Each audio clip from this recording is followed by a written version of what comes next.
Hello மக்களே, நீங்க பார்த்துட்டு இருக்கிறது டிராமா டி கோட் தமிழ். கொஞ்ச நாளா வீடியோ போட முடியல, அதுக்கு மன்னிச்சுக்கோங்க. சரி வாங்க நம்ம கதையோட தேர்ட் எபிசோட் பார்க்கலாமா. ஸ்டார்டிங்லயே நம்ம ஹீரோயின் வேலை செய்யற ஹோட்டல்ல அவங்க சம்மிட்லாம் பரபரப்பா நடந்துட்டு இருக்கு. நம்ம ஹீரோயினும் அவங்க வேலையில பிஸியா பார்த்துட்டு இருக்காங்க.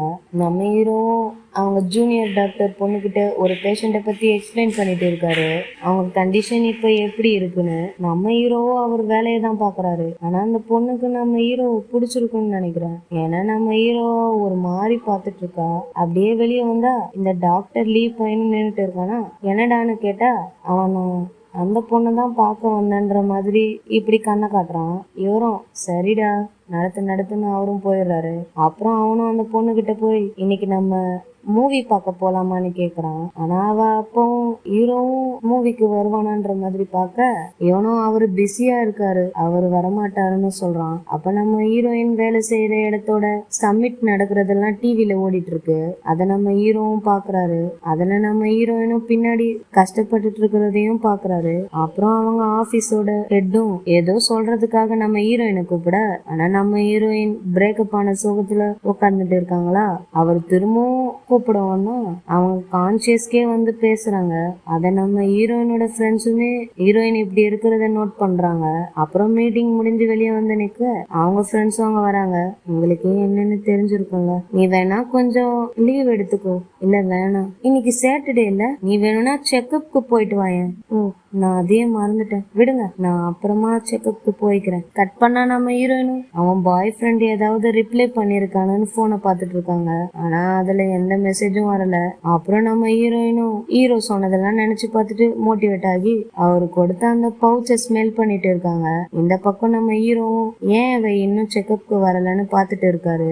அவரும் நம்ம ஹீரோயினுக்காக ரொம்ப நேரம் வெயிட் பண்ணி பார்த்துட்டு வெளியில ரிசப்ஷனலிஸ்ட் கிட்ட நம்ம ஹீரோயின் ஏதாவது அப்பாயின்மெண்ட் வாங்கியிருக்காங்களான்னு கேட்க, இல்ல அவங்க எந்த அப்பாயின்மெண்ட்டும் வாங்கலன்னு அவங்க சொல்றாங்க. அவங்க ரெஜிஸ்டர்ல இருந்து அவங்க போன் நம்பர் தாங்கன்னு கேட்க அவங்களும் நம்ம ஹீரோயினோட போன் நம்பர் எடுத்து எழுதி தராங்க. இன்னைக்கு மேல் நீங்க வாங்கி தரீங்களான்னு கேட்க, நான் எதுக்கு வாங்கி தரணும், என் பேஷண்ட்டை கவனிக்கிறது என் கடமைன்னு சொல்லிட்டு போயிடுறான். நம்ம ஹீரோயினும் அவங்க வேலையை பார்த்துட்டு இருக்க நம்ம ஹீரோயினோட பாய் ஃப்ரெண்டோட அப்பா அங்க வராரு. அப்பா அங்க இருந்த ஒரு பணக்கார லேடியும் ஹீரோயினை பார்த்து இவர் வந்து மிஸ்டர் யான், இவங்களை நல்லா கவனிச்சுக்கோங்கன்னு சொல்லிட்டு நம்ம ஹீரோயினை அவருக்கு இன்ட்ரோடியூஸ் பண்ணி வைக்கிறாங்க. இவருக்கு முன்னாடியே நம்ம ஹீரோயினும் அவங்க பையனும் லவ் பண்ற விஷயம் எல்லாம் தெரியும் போல. ஆக்சுவலா நம்ம ஹீரோயினுக்கும் அவரை நல்லா தெரியும் போல. ஆனா ரெண்டு பேருமே தெரிஞ்ச மாதிரி காட்டிக்கல. அப்ப அந்த பணக்கார லேடியும் நீங்க மட்டும் வந்திருக்கீங்க, உங்க பசங்க வரலையான்னு கேட்க, என் முதல் பையன் பிசினஸ் வேலையா பிஸியா இருக்கான், அப்புறம் என் ரெண்டாவது பையன் ஒரு ரொபாட்டிக்ஸ் கம்பெனில பிஸியா இருக்கான்னு சொல்ல, அந்த ரெண்டாவது பையன் தான் நம்ம ஹீரோயினோட பாய் ஃப்ரெண்டு. அப்பா அந்த பணக்கார லேடியும் இந்த மாதிரி எனக்கு தெரிஞ்ச ஒரு பொண்ணு ஏஐ இண்டஸ்ட்ரி மேல இன்ட்ரெஸ்டா இருக்கா, வேணா அவங்க ரெண்டு பேரையும் நம்ம மீட் பண்ணி பேச வைக்கலாமேன்னு சொல்ல இவரும் சரின்னு பேசிட்டு இருக்காரு. இதெல்லாம் நம்ம ஹீரோயின் கேட்டுட்டு ரொம்ப ஸ்ட்ரெஸ் ஆகுறாங்க. இப்ப ஹீரோவும் ஹீரோயினுக்கு கால் பண்றாரு.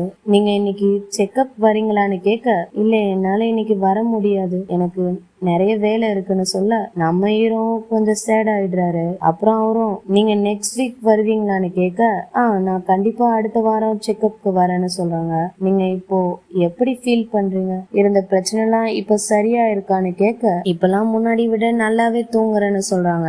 நீங்க எவ்வளவுதான் பிஸியா இருந்தாலும் கொஞ்சம் ரெஸ்ட் எடுத்துக்கோங்க. உங்களுக்கு ரொம்ப கஷ்டமா இருக்கிற நேரத்துல இந்த மாதிரி நிறைய மரங்கள் இருக்க இடத்துக்கு போங்க, நீங்க கொஞ்சம் ரிலாக்ஸா ஃபீல் பண்ணுவீங்கன்னு சொல்றான். உங்க மெடிசன் இப்போ காலி ஆயிடுச்சா, நான் இன்னும் நிறைய மெடிசன் பிரிஸ்கிரைப் பண்ணி தரட்டுமான்னு கேட்க, இல்ல இங்க நான் வேலையில ரொம்ப பிஸியா இருக்கேன், என்னால வந்து வாங்கிட்டு போக முடியாதுன்னு சொல்ல, சரி அப்போ நான் லாஸ்ட் வீக் செக்அப் பண்ணதை வச்சு மெடிசன் கொடுக்குறேன், உங்க ஃபேமிலில யாராவது வந்து வாங்கிக்க சொல்லுங்க, உங்க வீசெட் நம்பர் கிடைக்குமா, நான் அந்த பிரிஸ்கிரிப்ஷனை போட்டோ எடுத்து அனுப்புறேன், உங்க ஃபேமிலிக்கு அதை காட்டி வாங்க ஈஸியா இருக்கும்னு சொல்ல, ஓகே இந்த நம்பர் தான் என் வீசெட் ஐடியோடது, நீங்க என்ன டைரக்டாவே ஆட் பண்ணிக்கோங்க, அப்புறம் அப்புறம் நம்ம ஹீரோயின் நம்பரை வீசாட்ல ஆட் பண்ணிட்டு நம்ம ஹீரோயின் எப்ப நம்ம ஹீரோவை ஆட் பண்ணுவாங்கன்னு வெயிட் பண்ணிட்டு இருக்காரு. ஒரு வழியா நம்ம ஹீரோயினும் ஹீரோ நம்பரை ஆட் பண்ணிடுறாங்க.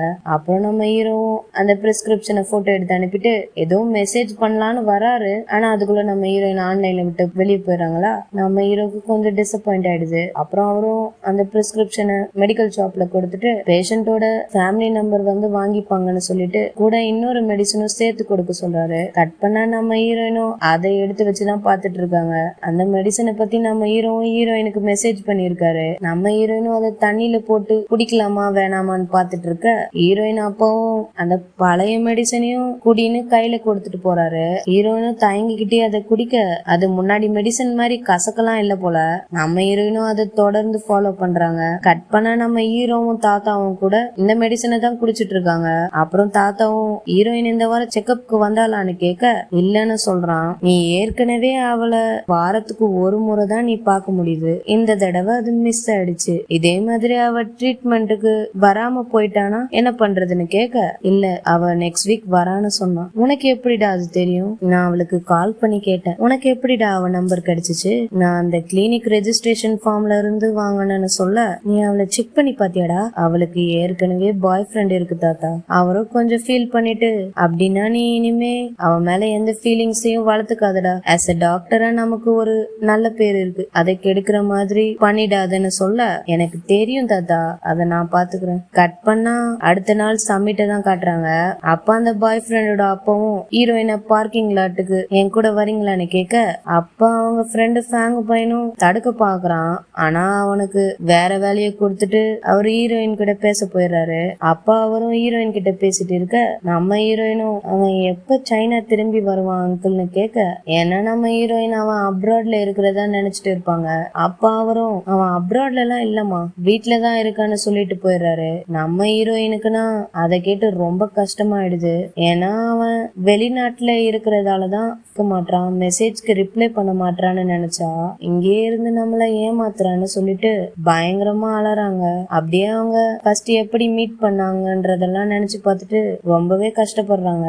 அப்புறம் அழுது முடிச்சுட்டு மரத்தெல்லாம் கட்டி பிடிச்சு ஃபீல் பண்ணிட்டு இருக்காங்க. கட் பண்ண நம்ம ஹீரோயினும் தூக்கம் வரலன்னு சொல்லிட்டு நிறைய பாக்கெட் மெடிசனை குடிச்சிடுறாங்க. அப்புறம் அவங்களே தூங்கினா எல்லாம் சரியாயிடும்னு சமாதானப்படுத்திக்கிறாங்க. கட் பண்ணா நம்ம ஹீரோயினும் அவ்வளவா பாத்துக்கிறது இல்ல.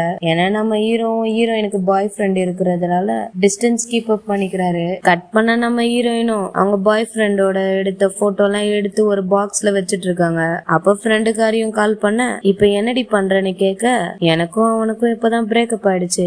ஆனா அந்த விஷயத்த எப்படி என் அப்பா அம்மா கிட்ட சொல்ல போறேன்னு தெரியல. ஆனா எப்படியாவது அதை நான் சொல்லிதானே ஆகணும். ரொம்ப நாளைக்கு இதை மறைச்சு வைக்க முடியாது. அப்பா அவளும் இந்த மாதிரி ரொம்ப ப்ரெஷர் எல்லாம் ஏத்திக்காதடி, நாளைக்கு லீவ் தானே, நல்லா வீட்டுல ரெஸ்ட் எடு சரியா அப்படின்னு போனை கட் பண்ணிடுறா. அப்புறம் நம்ம ஹீரோயினும் அவங்க செக்அப்காக கிளினிக்கு போறாங்க. இந்த மாதிரி நான் ஹீரோ பாக்கணும்னு சொல்ல டாக்டர் இன்னைக்கு இங்க இல்லையே, அவரு சாட்டர்டே மட்டும்தான் இங்க வருவாரு, இப்ப அவரு ஹாஸ்பிட்டல்ல இருப்பாருன்னு சொல்றாங்க.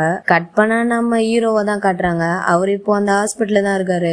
அவரும் இன்டர்ன்ஸ் கிட்ட உங்க ரிப்போர்ட் எல்லாம் சப்மிட் பண்ணுங்கடா, நான் ஃப்ரீயான டைம்ல ரிவ்யூ பண்றேன்னு சொல்ல அப்ப அந்த இன்டர்ன் பொண்ணும் நானும் என் தீசிஸ் எல்லாம் முடிச்சுட்டேன், எனக்கு ஹெல்ப் பண்ண முடியுமான்னு நம்ம ஹீரோக்கு பிட்ட போட பாக்க அப்ப கரெக்டா நம்ம ஹீரோயின் கிட்ட இருந்து மெசேஜ் வருது. இந்த மாதிரி நான் கிளினிக்கு வந்தேன், நீங்க இப்போ டிசிஎம் ஹாஸ்பிட்டல்ல இருப்பீங்கன்னு சொன்னாங்கன்னு கேட்க நம்ம ஹீரோ அந்த டாக்டர் லீய பார்த்து உனக்கு வெக்கமா இல்ல, சீக்கிரமா உன் தீசிஸ முடிச்சு 2 பேரும் சேர்ந்து கொடுங்கன்னு சொல்லிட்டு அங்க இருந்து போயிடுறாரு. அப்புறம் ஹீரோயின் கிட்ட ஃப்ரீயா இருந்தா ஹாஸ்பிட்டலுக்கு வாங்கன்னு சொல்றாரு. அப்புறம் நம்ம ஹீரோயினும் ஒரு கார்டன் மாதிரி இருக்க ஏரியாவுக்கு வராங்க.